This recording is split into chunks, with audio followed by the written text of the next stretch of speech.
galera, tudo certinho com vocês? Bem-vindos ao Visual Física, eu sou o professor Clayton e hoje a gente vai estar falando sobre o que é força. É a nossa primeira aula de dinâmica, vamos passar por alguns conceitos de vetores, vamos passar uma ferramenta muito bacana chamada Teorema de Lamy e resolver 5 exercícios com vocês. Belezinha, galera? Espero que vocês aproveitem. Bora lá! Bom, é isso aí então, galera. Hoje a gente vai estar falando sobre o que é força. Belezinha? É bacana a gente entender que força é o único agente capaz de alterar o estado de movimento de uma partícula e que é uma grandeza vetorial. Como assim? Bom, vamos lá, vamos no exemplo.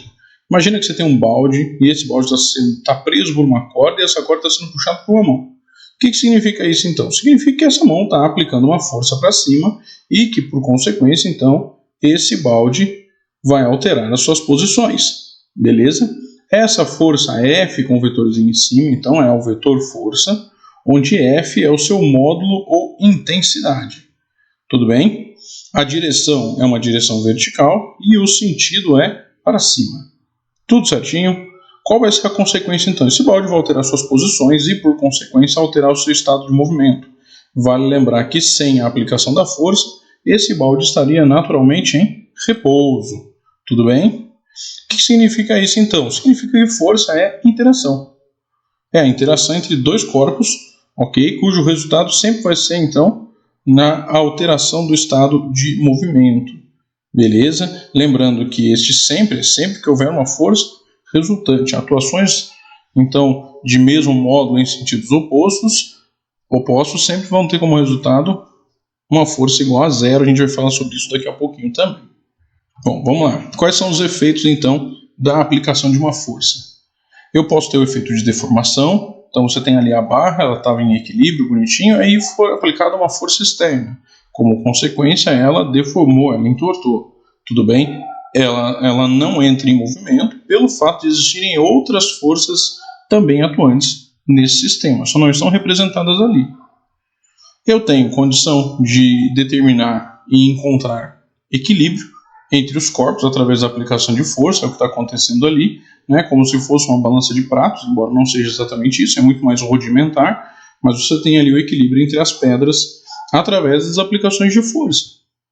E lógico, a gente não pode esquecer também que um dos efeitos da aplicação de força é a alteração de velocidade. Tudo bem? Então eu aplico uma força e essa, por consequência, altera ou o módulo ou direção e sentido deste movimento. Tudo bem? Vale lembrar que força é uma grandeza vetorial, assim como velocidade também é uma grandeza vetorial. Bom, como que eu faço para medir força, né? Eu costumo usar um dinamômetro. Tudo bem? É a forma mais simples de verificar a aplicação de uma força e existem aí algumas unidades de medida. Né? Existe o quilograma-força e existe o Newton. O Newton faz parte do Sistema Internacional de Unidades, tá? E o quilograma-força não, é um sistema mais usual, embora a gente não tenha o hábito, né, de ficar pensando muito em unidade de medida no nosso cotidiano. Tá ok? Então 1 quilograma-força equivale a 9,8 newtons. Prefira sempre usar Newton para você ficar sempre adaptado ao Sistema Internacional de Unidades. Bom, continuando, né, nós temos alguns tipos de força que são estudados ao longo do ensino médio, né, por exemplo, a força-peso. Ok? A força-peso é aplicada por um planeta sobre um corpo de massa m. Tá? É a força com que o planeta atrai então, esse objeto, sempre apontado para o centro do planeta. Tudo bem? Você percebe ali, tem dois exemplos, né? Tem um amendoinzinho que estava a uma distância muito grande do planeta, então uma distância h muito grande do planeta, ele tem uma força peso ali, também chamada de força gravitacional, assim como o amendoim bem próximo ali do planeta Terra também tem uma força peso, uma força gravitacional. Tá? Um detalhe importante, quando tratamos de baixas altitudes, a força peso ela pode ser considerada constante. Agora, se eu faço com que aquele H ali seja muito grande, então começa a variar o valor dessa força devido à distância do planeta. Existe uma outra força, também chamada de força normal, é uma força aplicada por superfícies com o objetivo de não serem rompidas. Tudo bem? Então tome muito cuidado. Ali, por exemplo, você tem um livro, né, que tem uma força peso P aplicada para baixo e a mesa aplicando uma força normal para cima. Tome muito cuidado ok? Que daqui a um tempinho a gente vai estar falando um pouco sobre as leis de Newton. E a terceira lei fala sobre ação e reação. E é muito comum o pessoal confundir, né, a ideia de que peso e normal formam um par ação e reação. Isso é mentira, ok? A força normal ela é sempre aplicada por uma superfície. Então, se eu inclinar a superfície, eu inclino a força normal também, em relação, lógico, ao meu referencial. Mas em relação à superfície, a força normal sempre vai formar um ângulo de 90 graus. Por isso o nome normal, vem do ângulo normal, ângulo reto. Temos também forças de compressão, são aquelas que a gente aplica em barra, e forças de tração, que são aquelas que a gente aplica em corda. De compressão é quando você empurra uma barra, tudo bem, pelas suas extremidades, e a força de tração ou tensão é aquela que você aplica quando você puxa a corda. Tudo bem, as duas são equivalentes. Você percebe ali pelo seu desenho, então quando você empurra a barra para a direita e com a outra mão você empurra para a esquerda, surgem então duas forças, uma para a direita e uma para a esquerda, e isso é uma força interna, ok?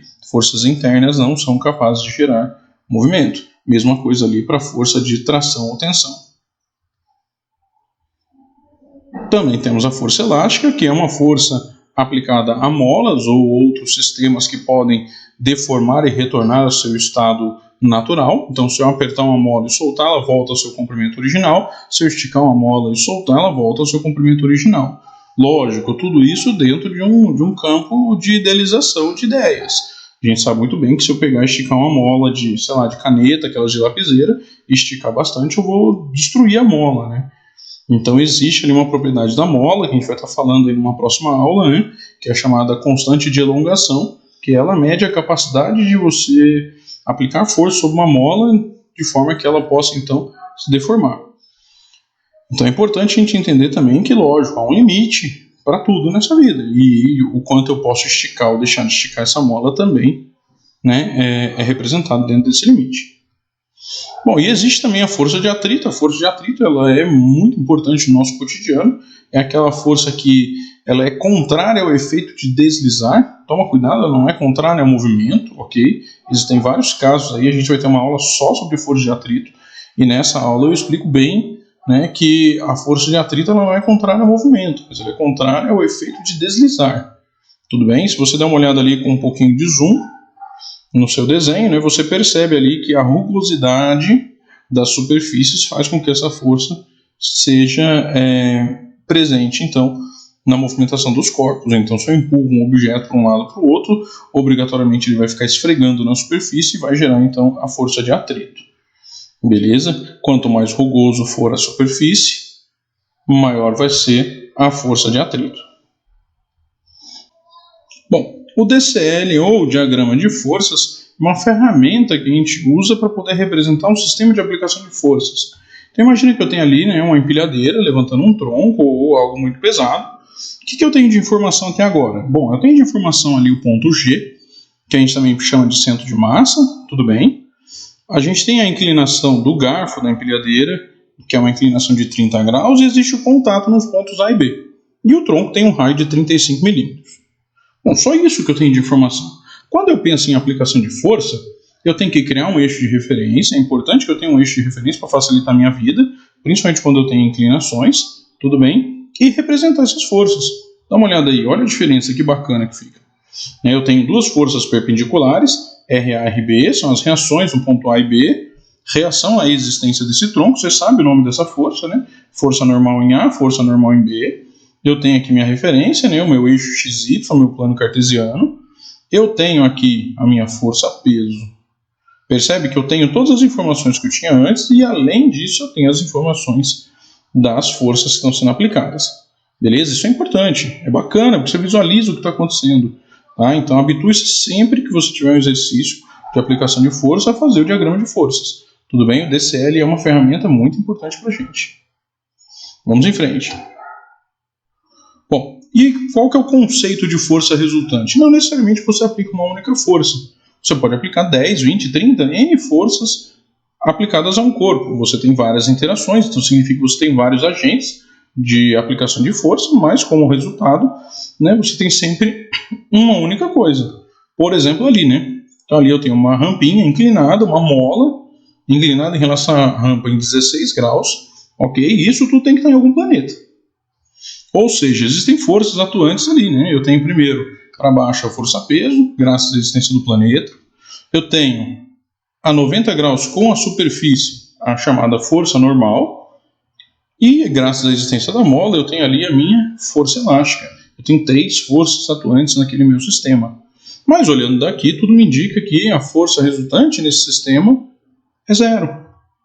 Por quê? Bom, primeiro, quem é força resultante? É a soma vetorial de todas essas forças.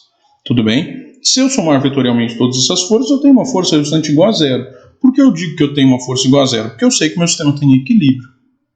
Tudo bem? Ou seja, uma força resultante igual a zero sempre vai indicar equilíbrio. E eu tenho 2 tipos de equilíbrio. O chamado equilíbrio estático, que é aquele que representa o repouso, velocidade igual a zero, e o equilíbrio dinâmico, que é aquele que representa o movimento, velocidade constante, movimento retilíneo e uniforme. Por que é importante entender que não é só um movimento uniforme qualquer, é um movimento retilíneo e uniforme? Força é uma grandeza vetorial que altera características vetoriais da velocidade. Então, ela pode alterar módulo, direção e sentido. O movimento retilíneo uniforme é aquele que permanece com a velocidade vetorial constante.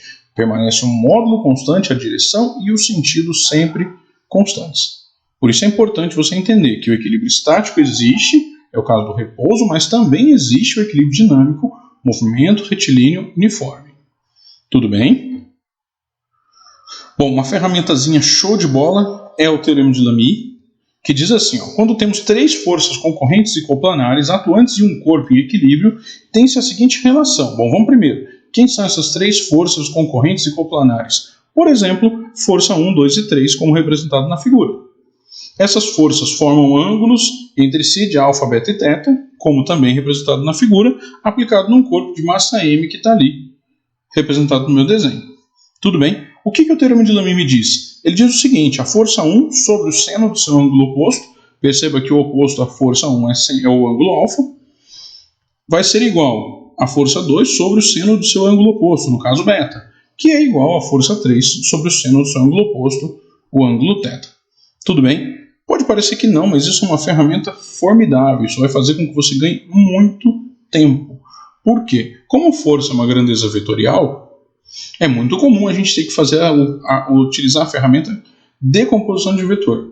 Só que decomposição de vetor requer tempo. E não necessariamente você tem tempo disponível para todo e qualquer exercício. Um cara que vai fazer um vestibular, por exemplo, ele tem uma média de 3 minutos e meio para cada questão.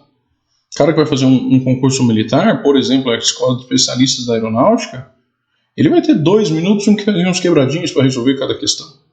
Então você perde muito tempo fazendo a decomposição de vetores. Não significa que você não vai acertar, você vai acertar. Mas dependendo do seu objetivo, você perde muito tempo dado ao que você tem disponível. Por isso o Teorema de Lamy é uma solução muito interessante. Depois a gente aplica ele também. Bom, ainda pensando no conceito de força resultante, e se a força resultante não for zero? Aí não temos o equilíbrio. Então imagina ali, eu tenho um carro, sobre ele está sendo aplicada uma força de 4 newtons e de 6 newtons. Como resultante, a soma vetorial vai dar 10 newtons. Então o que vai acontecer com esse carro? Ele vai alterar seu estado de movimento. Ele vai ganhar velocidade. Então sobre esse carro vai ser aplicado também uma aceleração. Tudo bem? No caso ali de um ciclista, por exemplo, imagina ali, 21 newtons para frente e 8 newtons para trás. O que vai acontecer? Eu teria uma força resultante de 13 newtons, mas ainda é uma força resultante. Ou seja, não está em equilíbrio. Logo, tem variação de velocidade. Se tem variação de velocidade, tem aceleração. Tudo bem? E por fim ali, um caso de ter forças a 90 graus entre si, 6 newtons para cima, 8 newtons para a direita, a minha resultante é diagonal para cima ali, a minha força resultante de 10 newtons. Se eu tenho força resultante, repito, eu altero características vetoriais. Então eu vou alterar a velocidade do meu sistema. No caso ali do meu balde, então ele vai ter uma aceleração. Tudo bem? E lógico, eu posso ter sobre outros ângulos quaisquer também. A gente conheceu, a gente estudou vetores na outra aula, fica tranquilo que eu vou deixar o link para vocês ali no final. Mas você que estudou vetores, você sabe que tem outros casos mais genéricos também. Também são aplicados à força. Tudo bem? Então, apresentou força resultante igual a zero, chamamos então de equilíbrio. Você tem que verificar se esse equilíbrio é estático ou dinâmico, depende do contexto do enunciado. Se for estático, repouso, velocidade igual a zero. Se for dinâmico, velocidade constante, movimento retilíneo uniforme. Se a força resultante for diferente de zero, então eu teria um movimento do tipo acelerado. E aí eu preciso verificar qual caso vai explicar melhor essa aplicação de força, lembrando sempre que força é um vetor. Por isso que a gente estuda vetores antes de aprender força.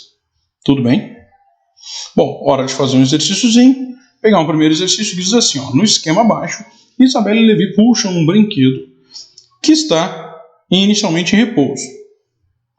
Considere que a força FL seja aplicada pelo Levi e a força FI seja aplicada pela Isabela e que possuam a mesma direção horizontal, como mostra a figura. Tudo bem? Uma cena muito familiar aos lares do nosso país. Sendo assim, determine o sentido do movimento quando... Vamos lá. Letra A. Força do Levi for maior do que a força da Isabela. O que vai acontecer é que a força do Levi sendo maior que a da Isabela, o movimento do brinquedo vai ser para a esquerda, ok? Alterando então a sua velocidade, dado que a minha força resultante será para a esquerda.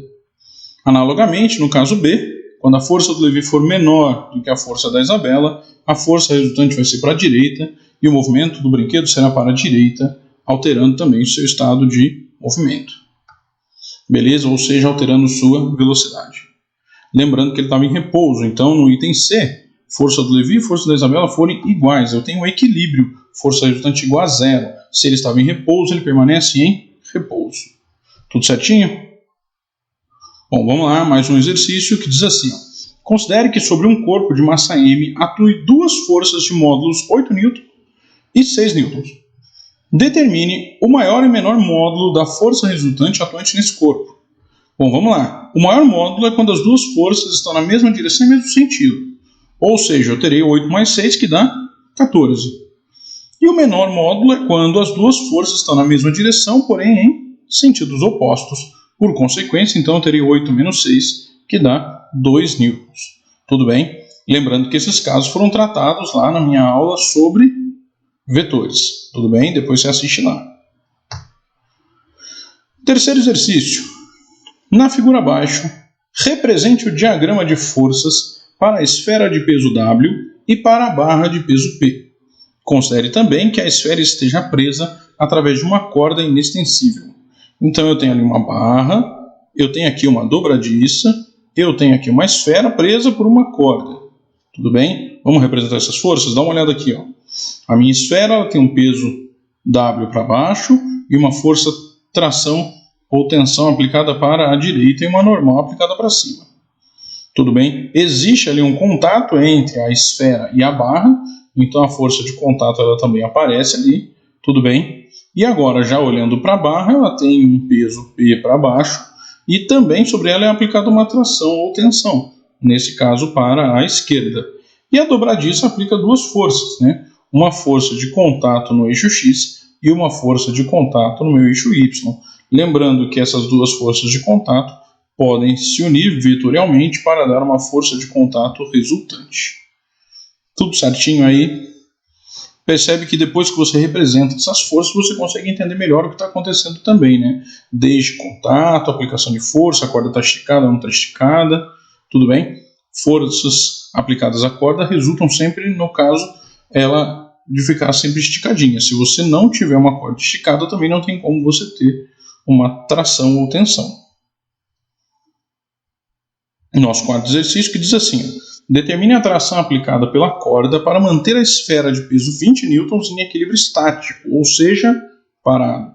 Considere que a corda seja inextensível e que o sistema seja livre de atrito e demais agentes externos. Então dá uma olhada ali, eu tenho um planozinho inclinado em 30 graus, tudo bem?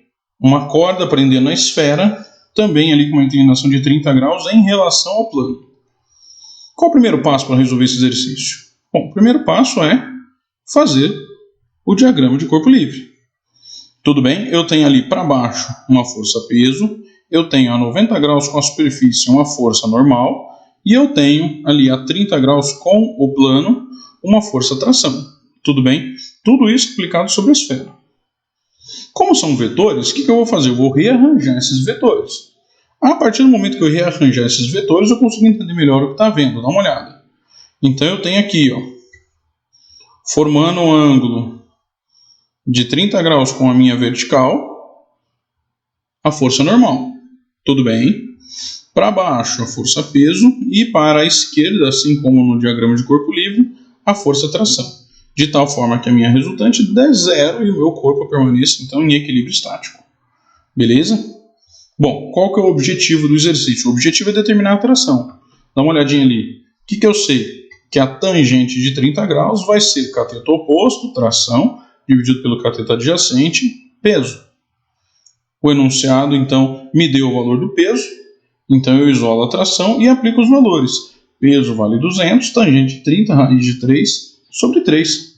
E é isso, galera. Acabou esse exercício, simplesinho assim. A única coisa que eu precisava fazer era redesenhar, reorganizar o sistema de vetores. E isso é um esquema muito legal para resolver exercícios avançados. Redesenha e reorganiza os seus vetores. Isso sempre vai te ajudar. E para fechar, um último exercício, esse um pouquinho mais chato, que com o teorema de Lamy vai ficar bem mais simples. Dá uma olhada. Considere que o sistema baixo esteja em equilíbrio e que as cordas envolvidas sejam inextensíveis e de massa desprezível. Determine o peso da caixa Q, sabendo que o peso de W vale 240 newtons. Olha só que da hora.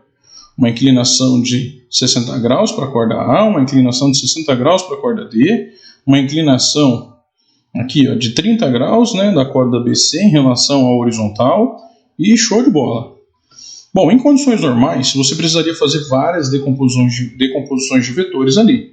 Como a minha sugestão é que você resolva pelo teorema de Lamy, primeiro você resolve para o ponto P e depois para o ponto C. Tudo bem? Quais são as forças aplicadas no ponto B? Vamos dar uma olhada.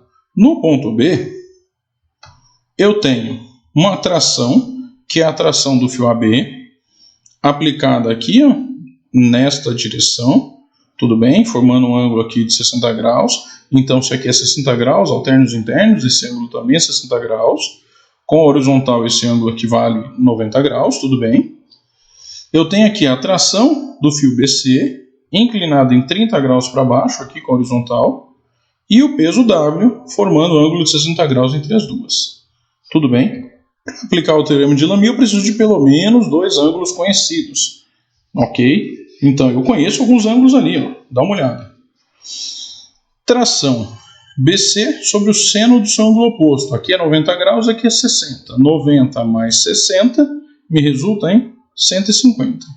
Tudo bem? E o meu peso W sobre o seno do ângulo oposto. Bom, quem é o ângulo oposto? Toda essa volta vale 180. E isso aqui vale 60. Quanto me resta aqui, então? O que me resta aqui é um valor de 120. Tudo bem? Mais os 30 graus de inclinação da tração BC, totalizando 150. Tudo bem? Qual a consequência, então? Eu digo que a tração no fio BC vale o próprio peso W em módulo. Não posso dizer que os dois vetores são iguais, porque suas direções e sentidos não são coincidentes, mas o módulo é o mesmo. Tudo bem? Isso eu descobri analisando o ponto B pelo teorema de Lamy. Tenta imaginar o trabalho que não ia ser decompor a tração AB no meu eixo Y, decompor a tração AB no meu eixo X, decompor BC em X, decompor BC em Y e elaborar dois sisteminhas ali, elaborar um sisteminha de duas equações. Dá muito mais trabalho. O teorema de Lamy é muito mais rápido. Tudo bem? Bom, lembrando que o peso W vale 240, então a tração BC vale também 240. Bora agora, então, analisar o ponto C. Tudo bem? No ponto C, o que eu tenho? Eu tenho aqui a tração BC, tudo bem? Apontada para lá. Eu tenho a tração CD, apontada para cá. Os ângulos, de acordo com o enunciado, são de 30 graus e 60 graus, resultando esse ângulo aqui no meio de 90. E aqui eu tenho o peso Q, que eu já queria determinar. Bom, se eu conheço os ângulos, eu conheço a tração BC, que vale 240, eu consigo determinar o peso Q. Como? Aplicando mais uma vez o teorema de Lamy. tração BC sobre o seno do seu ângulo oposto, 60 mais 90, olha 90 graus aqui de novo, isso dá 150, é igual a Q sobre o seno do seu ângulo oposto, que é o seno de 90 graus.